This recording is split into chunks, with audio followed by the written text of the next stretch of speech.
नमस्कार. स्वागत आहे तुमचं मराठी किचनमध्ये. साऊथ इंडियन नाश्त्याचे पदार्थ अगदी सगळ्यांच्याच आवडीचे आहेत.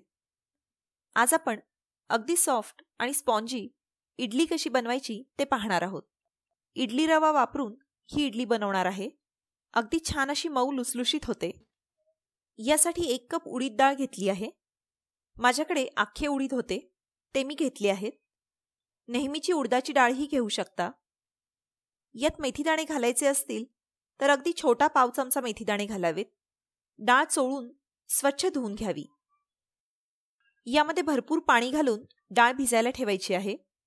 6-7 तास तरी डाळ व्यवस्थित भिजायला लागतात. डाळ अशी व्यवस्थित भिजली आहे. आता डाळ वाटून घेणार आहोत. वाटताना डाळ फिरण्यासाठी जागा लागते, त्यामुळे एका वेळी अर्धी डाळ वाटून घेणार आहे. 2-3 वेळा डाळ खालीवर करत बारीक वाटून घ्यावी. इडलीसाठी डाळ वाटताना यामध्ये थोडंसं पाणी घातलं तरी चालतं. अशा प्रकारे सगळी उडीद डाळ एकसारखी आणि बारीक वाटून घेतली आहे. इडली रवा वापरून ही इडली बनवणार आहोत. हा तांदळाचाच असा बारीक रवा असतो, त्यामुळे डाळीप्रमाणे इडली रवा आधी भिजवून ठेवायची गरज नाही. उडदाच्या दुप्पट म्हणजे 1 कप उडीद डाळीसाठी 2 कप इडली रवा घेतला आहे. इडली रवा चोळून स्वच्छ धुवून घ्यावा. इडली रवा बऱ्यापैकी सगळ्या किराणा मालाच्या दुकानात सहजपणे मिळतो. रवा निथळून पाणी काढून टाकलंय. वाटलेल्या डाळीमध्ये हा रवा मिक्स करून घ्यावा.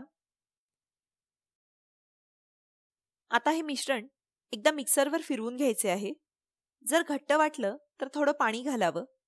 मिक्सरवर फिरवून घेतल्यामुळे इडली रवाही थोडासा क्रश होतो, शिवाय डाळ आणि रवा एकसारखा मिक्स होतो. हे मिश्रण इतपत सैलसर ठेवावं. खूप पातळही करू नये. पीठ आंबल्यावर चांगलं फुगून येतं, त्यामुळे दुप्पट मोठ्या पातेल्यातच हे पीठ काढावं.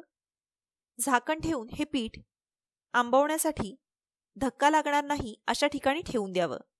उन्हाळ्यात हे पीठ लवकर साधारण 5 ते 7 तासांमध्ये आंबतं, पण हिवाळ्यात किंवा पावसाळी हवेमध्ये मात्र वेळ लागू शकतो. 10 ते 12 तास पीठ आंबण्यासाठी लागतात.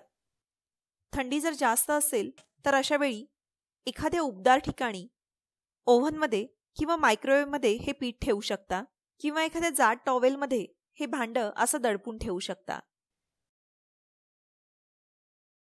पीठ व्यवस्थित आंबलं की असं छान फुगून जवळजवळ दुप्पट होतं. यामध्ये चवीप्रमाणे मीठ घालत आहे.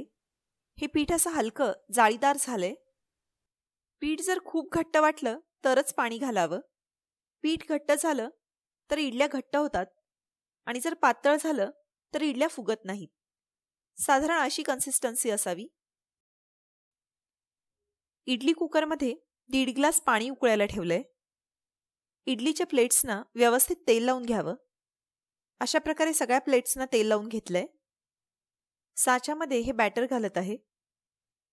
नंतर इडली फुगते, त्यामुळे पीठ अगदी काठोकाठ भरायचं नाहीये.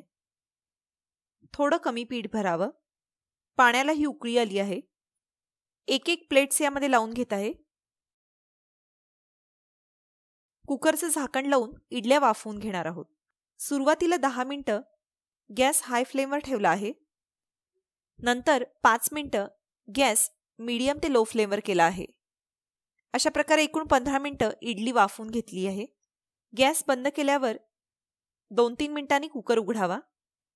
इडल्या अगदी छान फुगल्या आहेत. जर गरम गरम इडली लगेच काढली तर खालच्या बाजूने साच्याला चिकटून राहते, नीट निघत नाही.